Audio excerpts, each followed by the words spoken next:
C'est l'événement de la semaine, du mois même, on pourrait dire. Ce sont les résultats du quatrième trimestre de l'exercice 2023-2024 de Nvidia, des chiffres au cœur de l'attention de tous les investisseurs et dont l'impact pourrait être très fort sur les marchés. On en parle avec vous, Laurent Grassin, directeur de la rédaction de Boursorama. Bonjour. Bonjour. Alors Nvidia, on le rappelle depuis le début de l'année, c'est déjà des chiffres impressionnants. La progression du titre, c'est 45%. 45%. Et souvenez-vous, allez, on va revenir 10 ans en arrière. Ça valait 4,50 $. C'est quand même, voilà, c'était à l'époque déjà quand même une marque connue, notamment par les gamers, hein, les amateurs de jeux vidéo pour ses cartes graphiques, mais je pense qu'à l'époque, on n'aurait pas forcément pu dire qu'on en serait à ce niveau-là. Au moment où on se parle, la semaine dernière, ça a aussi été largement commenté, une capitalisation qui, on va dire, qui est au coude à coude, parce que ça va changer, ils sont vraiment très très proches. Entre Alphabet et Nvidia, on est à 1800 milliards de dollars, c'est incroyable, voilà, et donc derrière Microsoft et Apple. Donc c'est assez dingue.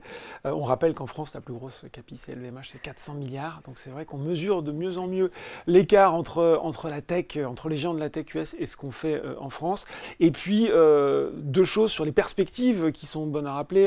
Le bureau Wedbush Securities nous expliquait qu'en gros, les investissements dans l'IA, ces prévisions qui ne semblent pas délirantes, c'est 1000 milliards de dollars dans les 10 ans à venir. Et Nvidia qui est au cœur de cet écosystème, 80% des parts de marché des puces haut de gamme, ou en tout cas des puces dédiées à l'intelligence artificielle, même si, vous avez vu, la résistance, la contre-attaque s'organise. On voit que Sam Altman, le boss de OpenAI, est en train de faire la tournée des popotes pour lever des fonds, pour développer des puces, Microsoft.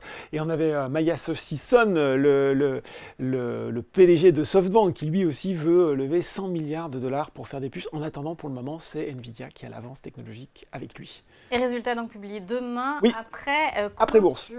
Le moins qu'on puisse dire, c'est quand même que les investisseurs attendent les attentes sont très élevées. Oui. Élevé, très élevé, vous l'avez dit, ce sera donc le T4, on précise, parce qu'effectivement c'est un exercice décalé, donc ce sera novembre à fin janvier.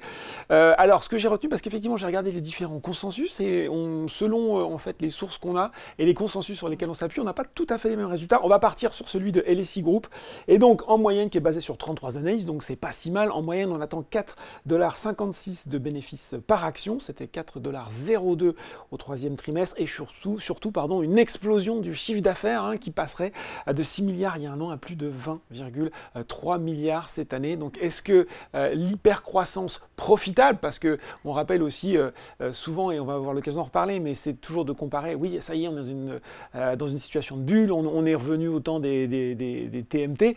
Là on a quand même de la croissance profitable, c'est aussi la grande force de Nvidia. Et des analystes aussi qui ont relevé leur objectif de cours sur l'action. Et c'est ça qui est assez dingue, parce qu'ils n'ont pas attendu les résultats. Alors, il y en a qui courent un petit peu après le cours, c'est-à-dire qu'il est allé plus vite qu'eux. Je pense par exemple à Morgan Stanley qui était à 603, qui l'a remonté à 750 $. On est à 726 aujourd'hui. On a UBS qui, lui, est passé de 580 à 850. HSBC, il y a très peu de temps, qui est passé de 800 à 835. On a Goldman Sachs passé de 625 à 800 $, et qui a relevé par là même de 22% en moyenne ses estimations de bénéfices pour l'année 2025-2026. On a également les plus optimistes qui voient bien sûr l'action s'envoler au-delà des 1000 $. En tout cas, voilà, on a l'impression que la communauté des analystes dans son ensemble est extrêmement confiante sur les perspectives à la fois de croissance et aussi de rentabilité de Nvidia. Ce pas des petits ajustements. Bon, alors qu'est-ce qui se passe si demain les attentes ne sont pas remplies, si les investisseurs sont déçus? Eh bien, c'est une super question. Parce qu'on voit aussi une autre donnée qui est tombée récemment et qui est assez intéressante de voir qu'aujourd'hui, Nvidia est devenu le titre le plus échangé à la bourse de New York. Il a détrôné Tesla très récemment, qui était sur le podium, sur la première marche du podium depuis 2020. Et c'est 30 milliards de dollars d'actions Nvidia qui changent de main quotidiennement en moyenne au cours des 30 dernières séances. Ouais, ça fait quand même, voilà. On constate aussi que du côté des options également, il y a beaucoup d'investisseurs qui sont positionnés sur des options. Là aussi, un chiffre qui est complètement délirant. Jeudi dernier, 750 000 options Nvidia qui avaient changé de main à 13 h. Donc, on voit que le titre est vraiment au cœur à la fois, effectivement, de toutes les attentes, mais aussi dans toutes les mains, presque. Et justement, un des spécialistes d'options d'une agence qui s'appelle Horatz nous expliquait qu'en gros, rien que par ça, on pouvait s'attendre, selon à une volatilité volatilité peut-être implicite de l'action après la publication de ces résultats de 11%, alors à la hausse ou à la baisse selon qu'on avait une bonne et une mauvaise surprise. Mais en fait, la surprise haute, ce serait finalement qu'il n'y ait pas de surprise et qu'on ait soit une hausse, soit une baisse modérée après les chiffres qu'on va avoir demain soir après bourse. En tout cas, c'est quand même un baromètre du marché de l'IA, hein, cette action et cette entreprise. Ouais, puis on voit bien que tout le monde en parle, vous l'avez dit, c'est-à-dire que depuis, quand je regarde voilà, les articles, les plateaux, sur toutes les chaînes financières, tout le monde est « Ah, Nvidia, est-ce que ça va être au rendez-vous ?» Bah oui, parce que finalement, on a envie de savoir si ce marché qui a explosé en très peu de temps va continuer à porter finalement tout le mouvement de hausse des indices. Hein. C'est-à-dire que là, effectivement, on n'est même plus effectivement que sur le cas de Nvidia. C'est l'arbre Nvidia qui cache la forêt des marchés américains.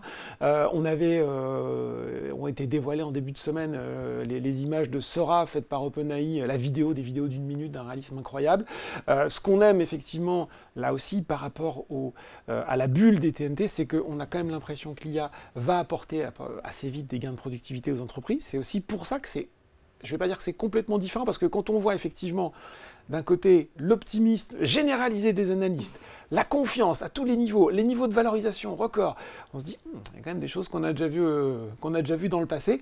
Et en même temps, il y a encore cette différence, c'est que une croissance profitable et des entreprises dont on attend très rapidement des gains de productivité. Donc oui, un vrai baromètre de l'IA, et puis derrière aussi... Si on tire le fil, ce qui tire l'économie américaine, c'est les gains de productivité depuis des années. Et ça en fait aussi partie. Donc voilà, on va apprendre tout ça demain soir. Ça va être super intéressant. Demain soir après bourse. En tout cas, Nvidia, la société dont le nom a le plus été prononcé dans les médias ces 6 derniers mois. Ah ben voilà. Et on en a rajouté encore plus dans cette chronique. Merci beaucoup. Laurent Grassin, directeur de la publication de Boursorama.